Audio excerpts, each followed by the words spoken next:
बच्चों की हिफाजत के लिए आज उसकी शुरुआत हुई, जिसमें कंपोजिट लैब है, फिजिक्स, केमिस्ट्री, बायोलॉजी तीनों के अलग अलग टेबल्स हैं, अपरेटस हैं और अप्रोप्रिएट फर्नीचर है और यहाँ बहुत सारा केमिकल है फिजिक्स, केमिस्ट्री, बायोलॉजी से रिलेटेड। और यहाँ दिखा सकते हैं राहिब साहब, यहाँ भी कुछ साइंस से रिलेटेड आइटम्स हैं। ये सारी चीज़ें बच्चों के फ़ायदे और हिफाजत के लिए हैं। और इस मौके पर साइंस टीचर हैं, वो कुछ प्रैक्टिकल करके दिखाएंगे भी। उसके बाद science teacher Hasan sir practical करके दिखाएंगे भी। उसके बाद डायरेक्टर साहब अपना आखिरी खिताब रखेंगे। H2O2, it is an unstable compound. When we decompose with the help of manganese dioxide, it easily decomposes into H2O and O2. We can say by experiment, this is hydrogen peroxide.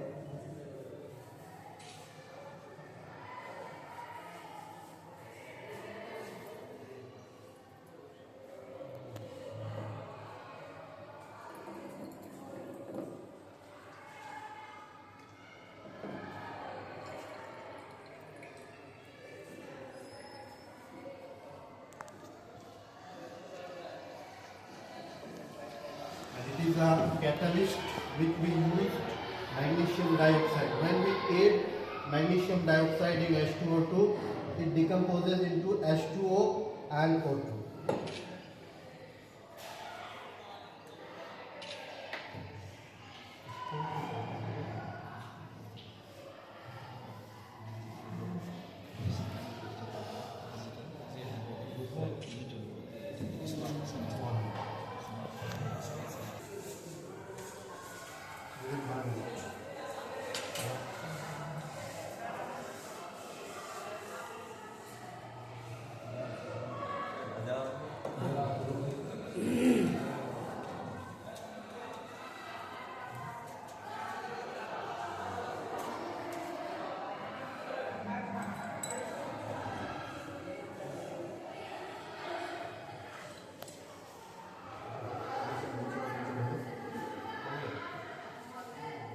It is oxygen gas, it catches fire easily due to oxygen, presence of oxygen.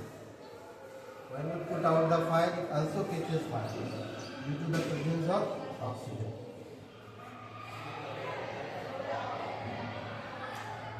एक बार हिंदी में बता दीजिए कि आप जैसे कि और क्या करना चाह रहे हैं।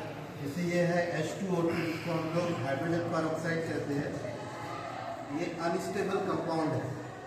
जब इसको हम लोग मैग्नीज डाइऑक्साइड के साथ इसको जैसे हम लोग मिलाए इसके अंदर मैग्नीज डाइऑक्साइड, तो ये डिकम्पोज हो गया दो हिस्सों में। सबसे पहला इसके अंदर वाटर बना और बहुत ज़्यादा मात्रा में ऑक्सीजन गैस रिलीज हुआ, और यही ऑक्सीजन गैस बुझा हुआ आग को जलने में मदद कर रहा है। तो इससे ये साबित हुआ कि जब हम लोग H2O2 में मैग्नीज डाइऑक्साइड डालें तो कोई नया प्रोडक्ट नहीं बना, बल्कि सिर्फ H2O2 डिकम्पोज होकर के H2O बना और ऑक्सीजन गैस रिलीज हुआ। और ये एक तरह का कैटालाइटिक डिकम्पोजिशन रिएक्शन है, जिसको हम लोग डिस्प्रोपोर्शनेशन रिएक्शन भी कहते हैं। तो ये प्रूफ हुआ कि ऑक्सीजन गैस रिलीज हो रहा है, समझे?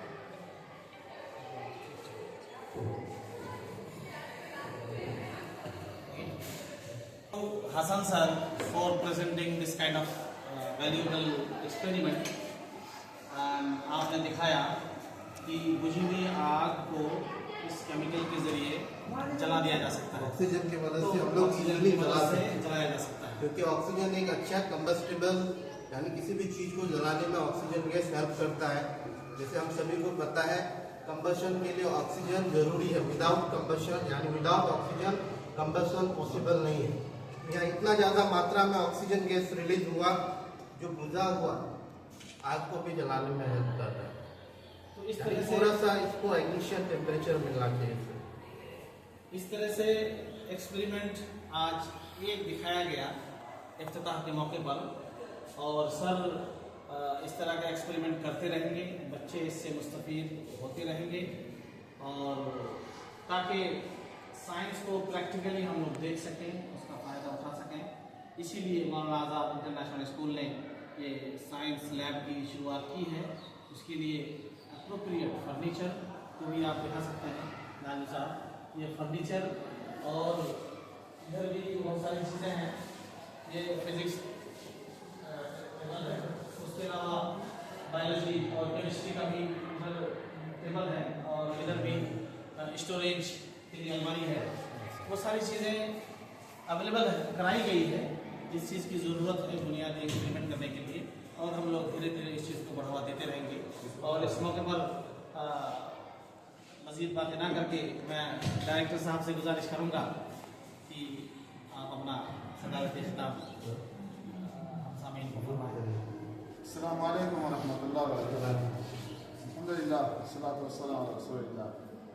आज बड़ी खुशी हो रही है कि पहली बार साइंस लैब का उद्घाटन हुआ। कुछ महीना पहले स्मार्ट बोर्ड का हम सभी लोग मिलके उद्घाटन किए थे, जिससे हमारे बच्चे फ़ायदा उठा रहे हैं।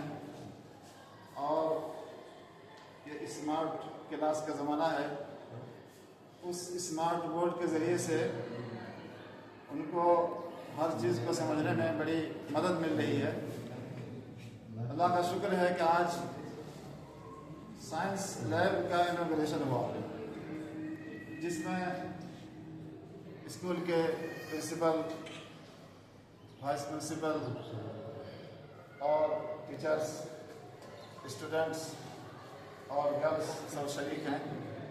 हमें बड़ी खुशी हो रही है इस मौके पर कि साइंस लैब यानी ख़ास करके फिज़िक्स, केमिस्ट्री, बायोलॉजी वगैरह प्रैक्टिकली उसको करके बच्चों को दिखाया जाएगा और समझाया जाएगा।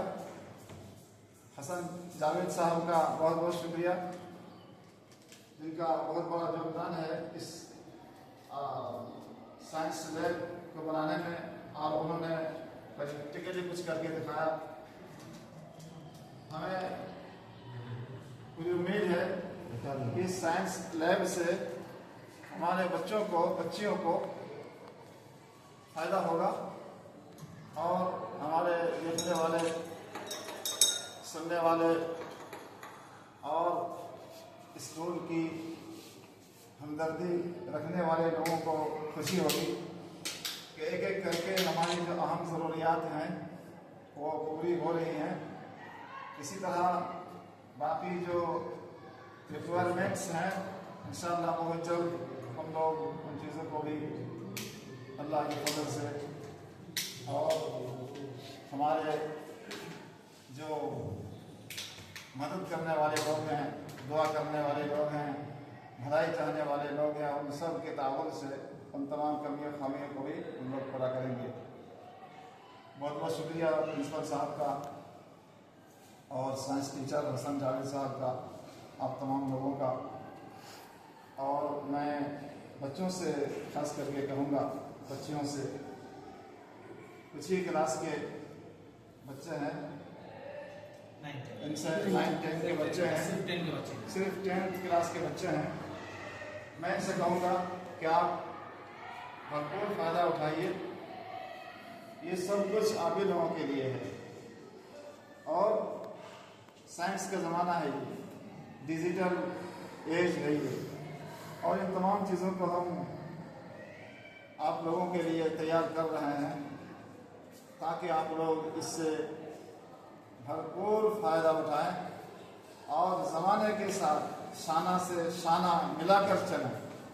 किसी मामले में आप पीछे ना रहें, मेहनत और कोशिश कीजिए।